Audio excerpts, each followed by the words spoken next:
key to this job, though, is managing that $160 million. And there's some areas that we really can take a look at and peel the onion back. John Crocker uses one financial planner right now, financial analyst, and they're out of Rocky River. Nothing wrong with them. It took them 2 years to find the company, and they've been very, very good for the county. Geauga County uses them too. If I'm elected, I plan on getting with at least 2 to 3 more money managers and getting their input. I've already talked to 2 companies that are doubling the returns on a similar basis than John's getting right now, but that's a lot of work. You can't just go out and hire somebody. Like I said, John took 2 years to hire this company. If elected, I can see that being a full-time job for at least a year, trying to find out what to do with this money. Keep in mind, out of the $160 million, $80 million is sitting in non-interest-bearing accounts and cash accounts. And that might be because of some extenuating circumstances with the financial planner.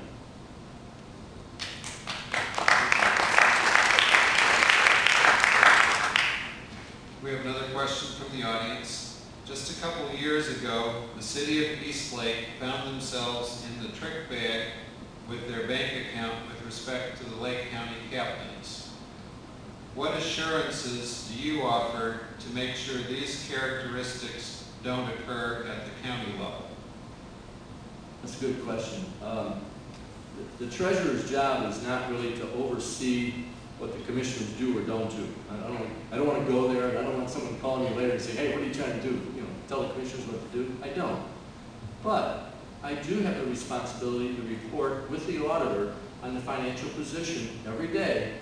As Crocker says, every day I know what the balance is, and I balance it with the auditor. Well, every day we know what the balance is, but we also, the treasurer has to know who needs what money when. There's liquidity that is needed in that dollar amount that he brings through.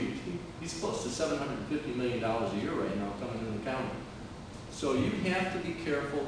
You have to make sure that you don't, if you do see a program, if I'm the treasurer and I see a program that they're going after that's going to put a strain, like a new ballpark, a new stadium, new something in Lake County, it's my job to analyze when those funds will become available to build the stadium. If you remember when Dan DiLiberto built that, he jumped the gun on something that was supposed to come from the governor, something that was supposed to come from the feds, and he spent the money before he really had it.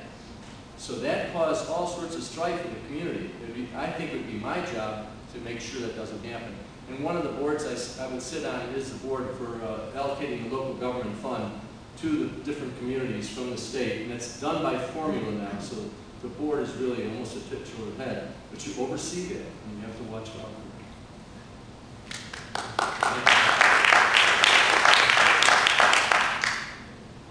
Okay. Please explain what you see as the 2 most significant challenges associated with the county treasurer's office and how you would propose to address them. Thank you. That's a good question, too. From the words of John Crocker himself, and I agree with him, the worst problem he has right now is delinquent tax collections. Depending on who you talk to, it's $24 to $30 million. And one of the things I try to find out is, well, why is it taking so long? Why some of these claims are out there 2, 3, 4 years, and there's reasons for that. Half of it is in bankruptcy, and that kind of puts a stay on anything the treasurer's office can do to bring that $15 million in if it's $30 million. The other half involves people who are coming up on the tax goals and don't have the money, those that are trying to pay back on a payment program that John Roberts has put in with them. He's the assistant treasurer, deputy treasurer. And then there's people who are in their 80s on a fixed income and ran out of money. Don't have any money. The Social Security's not covering what they need to live on. They have to spend money on medication, food. What do you do? They've been in their home for 50 years. Do you kick them out? The answer to that is no. You work with them, try and find some way to help them, and that takes a lot of time, and it may take a lot of effort. I don't know what the answer is at this point, but I know they have to be helped. The other thing, the second thing that I think is the most important, handling that $160 million in a low interest rate environment right now is very tough because it's very tempting to take longer notes, 2-year notes, 1-year notes. The Assembly, Ohio Assembly downstate, just this last December, changed the rule in the Ohio Revised Code where you can have a 10-year note if you want. 10 years, you know, it's paying like 3 or 4 times what we're getting right now. Well, the biggest challenge is to keep your eye on the horizon. Because if you enter into a long-term note or a bond and interest rates start to skyrocket, you could lose millions of dollars in 1 week. The treasurer of Cuyahoga County 3, 4, 5 years ago lost $118 million in 1 month. So it's a big job. You have to know what you're doing. And I've run out of time. Okay, and this is our final question of the evening for you. And this comes from the audience. Have you ever knowingly or unknowingly become aware of or participated in any position handling money where a misappropriation of funds occurred, and how did you handle this event? Good question. Yes, I had a company where I was president of in Cleveland, and my controller was stealing from the company, and I didn't know it until she ran through $50,000. She was forging my signature. How did I handle it? We arrested her. And put a claim into the bonding company. But that was kind of, she wasn't my full-time controller. My partner introduced me to her and said that it'd be a good idea to hire her because our CPA firm vetted her and she was okay. And I kept looking out of the corner of my eye like, she is? So I kind of had to use her, but didn't work out. Now, what's the experience I gained from that? Go with my gut feel next time. When I have suspicions about someone or something, don't be so blindly faithful to them. When some things start to happen that don't make sense, investigate it further. But that was like 30 years ago, so you live and learn. Okay, that concludes our questions, and now we'll go to your 2 minutes closing remarks. Thank you, Chuck.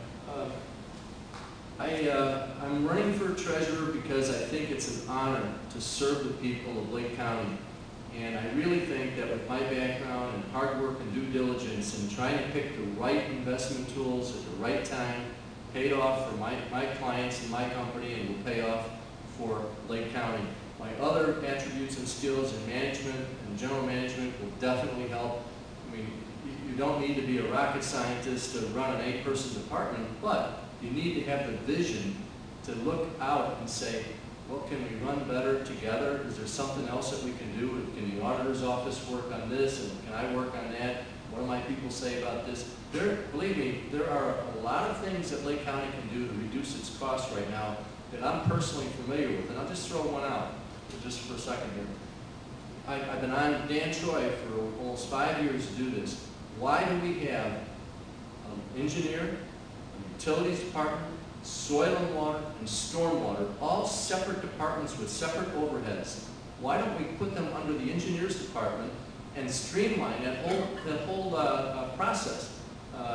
My personal experience was, if you want to do something, you got to pay a permit here, you got to pay a permit there, you got to pay. And what does that do? That stifles people from investing. That stifles people from bringing jobs into the county. So that's just a small example, but if elected, I promise to serve you. It'll be a great honor. Please vote for me, Bob Patterson, come November 6th. Thank you.